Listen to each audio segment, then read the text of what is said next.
महाराज जी, आपके चरणों में निवेदन है कि मैं श्रीधाम वृंदावन से हूँ। पढ़ाई के लिए बाहर जाना पड़ा और वहां जाकर मुझे कुसंग की प्राप्ति हुई और मुझे नशे की थोड़ी आदत हो गई।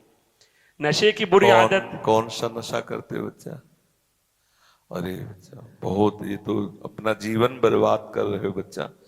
सावधान हो जाओ, नहीं किसी काम के। चरस गांजा इस अवस्था में बच्चा, ये अवस्था उन्नति के लिए होती है कि नाश के लिए होती है? अब यही तो आज की भौतिकवादिकता जो है ना, वो कहते साधु महात्मा, कुछ ऐसे चरित्र भी हो गए कि लोग साधु महात्माओं की तरफ देखते ही गाली देते हैं, अरे बाबा जी मतलब। लेकिन आपको बच्चा सच्ची बात बता दें, अगर जीवन में कोई तेज और प्रकाश और आनंद की अनुभूति होगी तो अध्यात्म बल से होगी। भौतिकता मानते हैं तुम्हारे चित्त को आकृष्ट कर सकती है, लेकिन नष्ट करने के लिए। जैसे लोग कहते हैं कि अगर साइंस ना होता तो आप समाज में प्रकाशित नहीं होती, जैसे वचन जा रहा है। हर वस्तु में दोष और गुण होते हैं, कोई ऐसी वस्तु नहीं है। जैसे एक व्यक्ति है, वो 90 दोष से युक्त है, तो उसमें 10 गुण भी होंगे। हमें क्या चाहिए? उसके गुण ले लेने, 90 दोषों से बच करके। भगवान ने पूरी सृष्टि को गुण दोष में रचे। तो जैसे नाना प्रकार के विज्ञान के द्वारा यंत्र आदि, नाना प्रकार की आधुनिकता भौतिकता हमारे ही शास्त्रों से प्रकट हुई है, कोई अलग से नहीं हुई। आयुर्वेद, धनुर्वेद, कई तरह के हमारे वेद उपवेद हैं, जिनके द्वारा शोध कर भगवान ही तो बुद्धि देते हैं वैज्ञानिक को भी, पर वो भौतिकता की तरफ बढ़ाएगी। जो वैदिक ब्रह्म ऋषि, आध्यात्मिकता। आज कितना भी भौतिकवाद बढ़ जाए, आध्यात्मिक से ऊपर नहीं है। पहले पुष्पक विमान था, बिना पेट्रोल के चलता था। बोल दिया कि हमको अयोध्या पहुंचाओ, पहुंचा दिया। न वहां कोई बटन क्लिक करनी है, न वहां ड्राइविंग करनी, बस बैठ गए, पुष्पक विमान को आदेश हुआ चलो अयोध्या, अयोध्या में जाओ। कितने ऐसे, एक विमान थोड़ी, शास्त्रों विमान गंधर्व और देवताओं के पास आज भी है।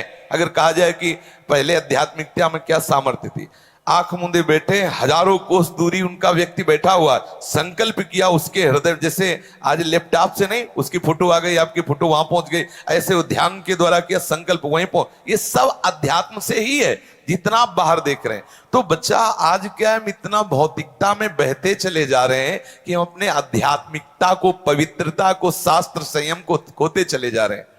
आप बच्चा कभी दर्पण में अपना चेहरा देखो, आपका चेहरा आपको डांटेगा कि आपने मुझे नष्ट कर दिया। आप देखो, आपके चेहरे में ऐसा लग रहा है जिस कोई तेज नहीं, एक उदासी, एक खिन्नता। आप अपने को आनंदित समझते हो? यदि आप व्यसन न करो, थोड़ा सा व्यायाम, प्राणायाम, संयम, नियम से, ब्रह्मचर्य से, जब ब्याह हो तो शास्त्र सिद्धांत से, पत्नी का संग करके गृहस्थी आश्रम, तो आप देखो चमकते रहोगे जीवन भर, जीवन भर चमकते रहोगे।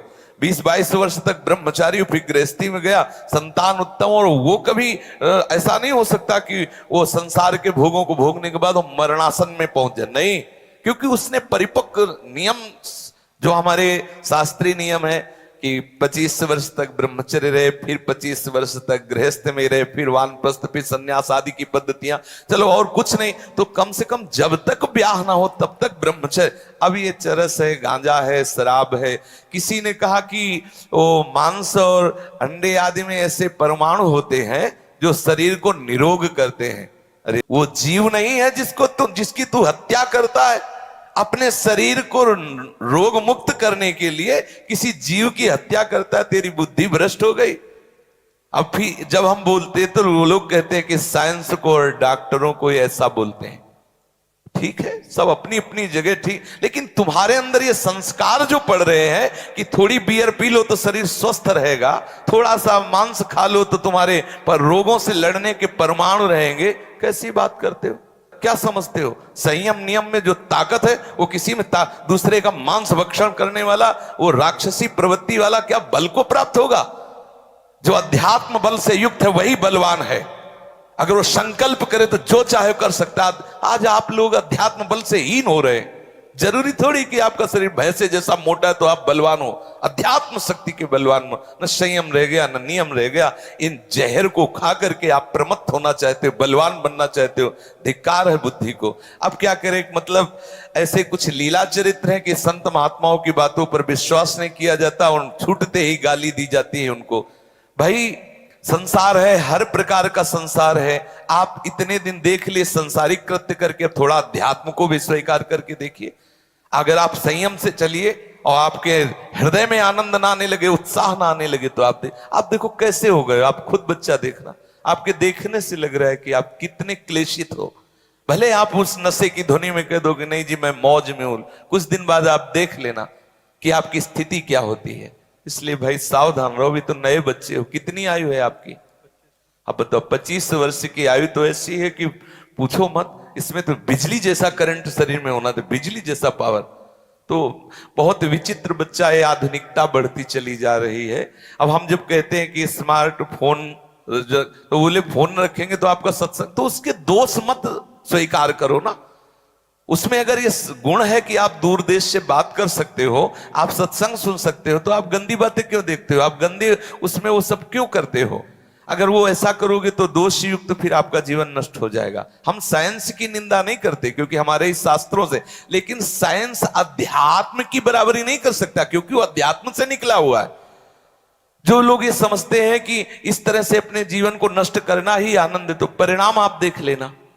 अरे खान पान ठीक रखो, संयम से रहो, प्राणायाम व्यायाम करो। परिवार में अगर गृहस्थ में रह रहे हो, अब क्या आप माता पिता की सेवा करोगे?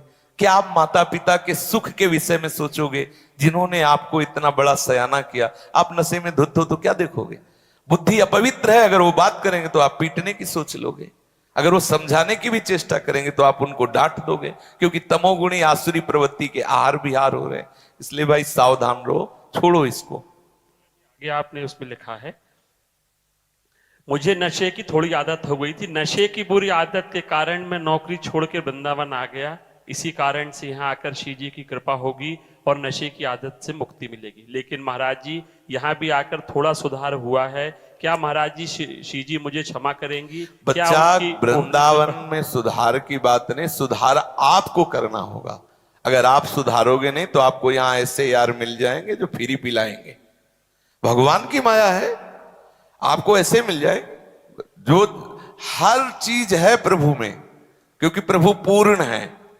सब चीज आपको, पूरा विश्व ब्रह्मा। अगर आप ठीक हो तो बंबई में रहते हुए भी ठीक हो, और अगर आप गलत हो तो यहां रहते हुए भी गलत हो जाओगे। इसलिए बच्चा, आपको ठीक होना पड़ेगा, आपको निश्चय करना पड़ेगा। ऐसा निश्चय कि प्राण चाहे निकल जाए लेकिन मैं ऐसा कार्य नहीं करूंगा। अच्छा, इन नशे के साथ वे विचार प्रवृत्तियां बढ़ती हैं। जब आप चरस पिए होंगे, गांजा पिए होंगे, और आपकी वृत्ति जिधर जाएगी इतनी तन्मयता से जाएगी कि आप हटा नहीं सकते। जिधर गई उधर गई। अब बोलो, ऐसे तो कम से कम निगेटिव भाव से आप लड़ सकते हो, लेकिन नशे की स्थिति में आप लड़ नहीं सकते, क्योंकि वो जिधर जाएगा पूरी एकाग्रता से जाएगा और वही आपको, तो हालत आपकी बिगड़ती चली जाएगी। पहले आप नशा छोड़िए, और नौकरी छोड़ने की जरूरत नहीं बच्चा। नौकरी कीजिए, कर्तव्य का पालन कीजिए। परिवार, माता पिता है,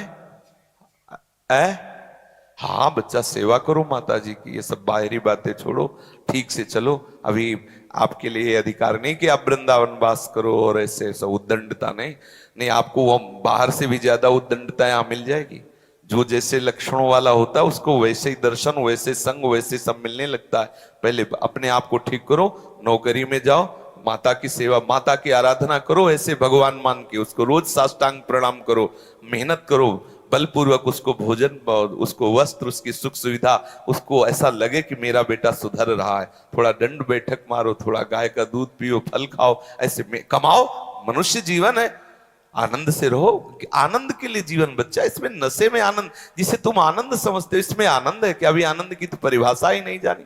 पहले आज से संकल्प लो कि तुम ये जो व्यसन करते हो, नशा करते हो, किसी भी स्थिति में नहीं करोगे। बोलो, मैं संकल्प लेता हूं कि आज से नहीं करूंगा। क्या?